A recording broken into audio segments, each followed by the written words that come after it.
Hey historians, Julie Johnson here. Just a quick video going over some concepts we've been introduced to in our women's history class and some things I'd like you to be looking for as you move through this week's assignments.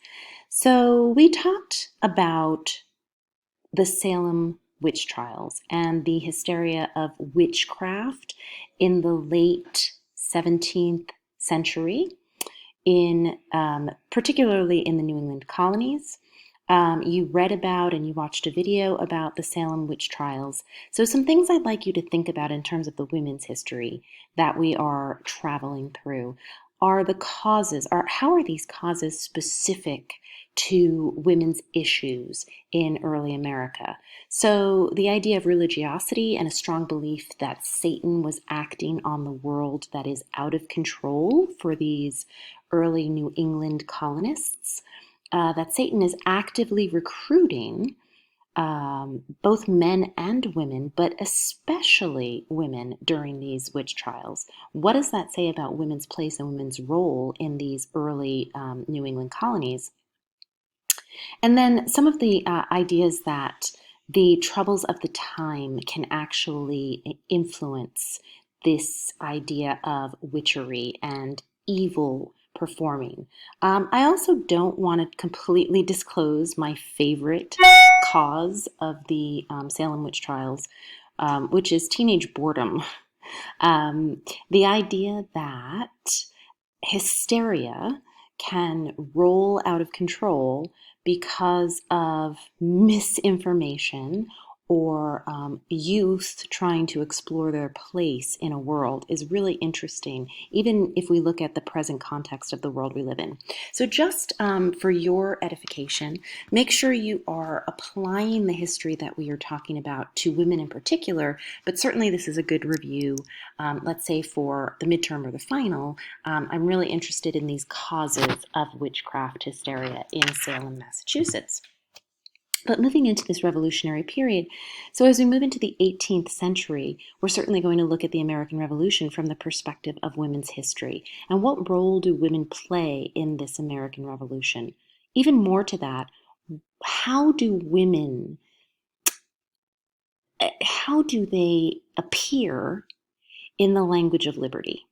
So in a lot of my history classes, particularly early American history classes, I talk about the term language of liberty. This is something I got from a historian named Eric Foner, who was a Columbia University professor. Foner uses this term about this early American period, and I really love it. Some of you may be engaged with some issues from the Enlightenment period, the European Enlightenment that fuses into an American Revolution.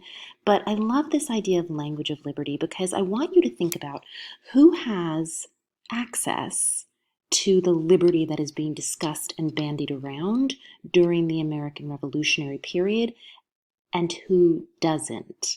So you are going to be looking at Abigail Adams this week, the way that she admonishes her husband in the most famous letter, I think, in women's history, which is called Remember the Ladies.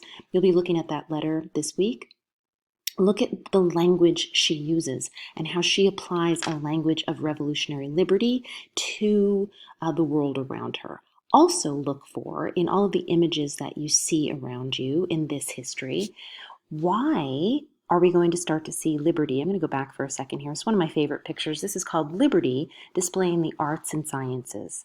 Why is liberty going to be represented as female? Let's think about it. Think about the Statue of Liberty, which, by the way, is in my hometown of New York City, which I adore. And if you're ever wondering what the best answer to a question is, and New York is one of the options on any test in my class, pick New York. I'm just kidding. But why are women always the representation of liberty in these images that we're looking at? So really quickly, we're choosing women in the face of war, right? And women are going to have to choose sides. Native American women, African American women, frankly, even white women, depending upon where they are regionally in the American colonies. You'll see Quaker women and their struggle with war because the concepts of liberty are palpable to Quaker women. But the Quakers adhere to sort of the light of Christ in their religion and also in their laws. And so pacifism is a real tenet of religion. But I did want to introduce you to one woman really quickly. This woman has an interesting story. Here's a white woman from the Middle Colonies.